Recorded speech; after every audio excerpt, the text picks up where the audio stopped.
Step 1, get up early, really early.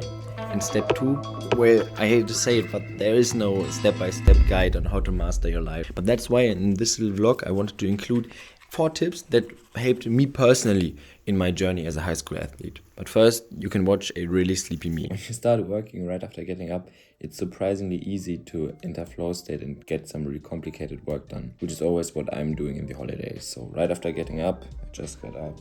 You have to sit yourself at your desk, contemplate your lifestyle choices, set a 1 hour timer, and then log in. So the first thing I want to share with you guys is the idea of prioritizing the right things. So I know that this channel is one of my main priorities right now, and I won't be any good at cutting videos or moderating stuff after training, which means that I will put these videos as the first thing of the day, because then I'm fresh, and those videos, they don't really exhaust me before training, but training before videos is the wrong order. And that's why I'm mindful of prioritizing the right things of the day to then be able to complete off my stuff. Of course, this takes a lot of discipline, but that's what you gotta do. Done! Bro, I originally wanted to quit 42 minutes ago. That went... I mean, I'm happy that I logged in, but now I want to eat finally, and I have to feed the dog, bro. I work too much. First things first, time for weigh-in on this teeny tiny scale. I'm getting lighter, but that's not that ideal. I wanted to get heavier over the off-season. First meal of the day. I feel extremely motivated for some reason. That's why I'm gonna devour that while working. Yeah, and then I'm gonna see you guys in the first workout of the day. Alright, and now it's time to do the boring stuff for about 2 hours. So first we're gonna address upper body, hip and feet biomechanics, and we're gonna try to teach my nervous system some new stuff or try to fix some issues I'm having. And after that we're gonna do some shadow boxing, jump rope, so stuff to improve my part 1, but everything in a chill and relaxed way, because we're trying to make meaningful change to my nervous system, and for that I have to be relaxed. And then footwork should also always be relaxed and effortless. That's why we're now first gonna try to relax myself, a bit of meditating, and then we're gonna get into the workout. I'm gonna make a time lapse for you guys because I don't want to film everything. I want to get a focused workout in, but I'm gonna talk over the entire thing.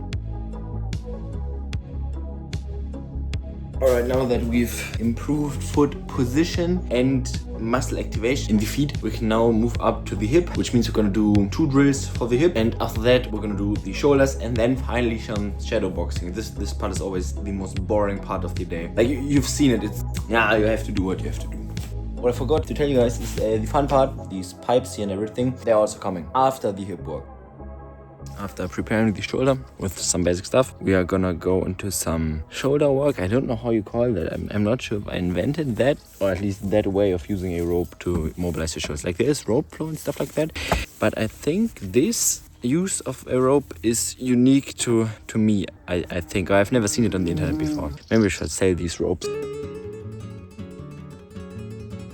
The second thing that I want to share with you guys is that you have to take care of your body. The worst thing you can do as an athlete who is also in school or studying is to wake up, work until training, then train, and then go to sleep again. Because I know it seems like the best way to maximize your work output, and there's likely a lot of work, that's why you could think that this is the right way of doing it, but you forget about your body. Your body is not worth sacrificing for a slightly better grade. Like, I know it takes time to undo the damage you do to your body by sitting or by working all day, but you have to do that in order to 1, maximize your athletic potential, and 2, stay mentally sane and healthy, which is the thing that we all should be mindful of, because we can win in the short one, but we want to play the long game, right? It's not a sprint, it's a marathon.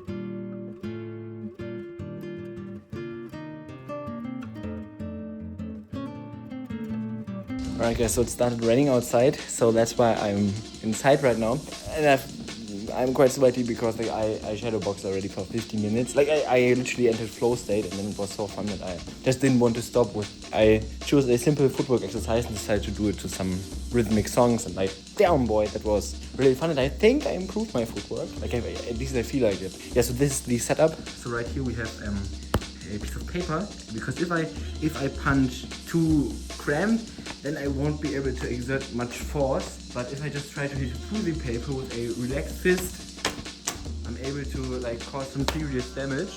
but only if I'm relaxed. And if I'm really good, I'll rip the paper, which happened here a few times. So that's the goal. Now I'm gonna show you a few of the things I did. But yeah, so this is really fun. I think I will do this way more often. Alright, ready for the training montage. But while he's grinding, I want to talk with you guys about the third thing that I want to share today. And that's the idea of the 80-20 rule, which I find especially applicable, at least for myself. Like, you can't perfect it all. As an athlete who is also in school, you have a ton of to-dos. In many cases, you only need 20% of overall effort to complete a task to about 80%. And that's fine. You have to, again, coming back to point one, prioritize the right things. Most of the time, it's not that deep and it's not worth it to sacrifice sleep or your training. Careful that you don't try to perfect it all, because you quite frankly can't. It's impossible to do it all as a student athlete. Oh, that was awful. And let me just tell you, now I just feel cooked.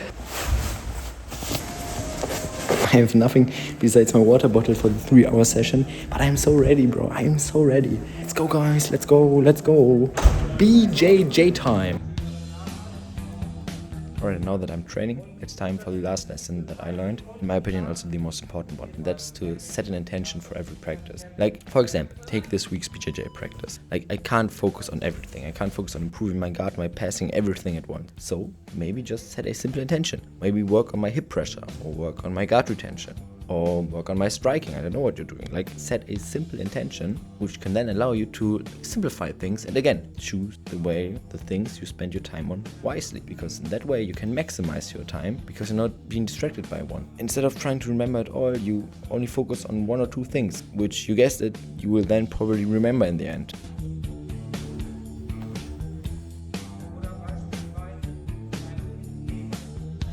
Maybe you already realized in watching this video that every lesson is more or less about the same thing. It's about using your time wisely and acknowledging that you can't give 100% at everything. That's the main dilemma that we are facing as athletes who also do school, study. But I think we can definitely manage those problems, and like, it's not that complicated. We just have to acknowledge that we have limited time and we have to work with that. Before you go, check out my IG for even more content. Next week there will be a video as well. See you guys then.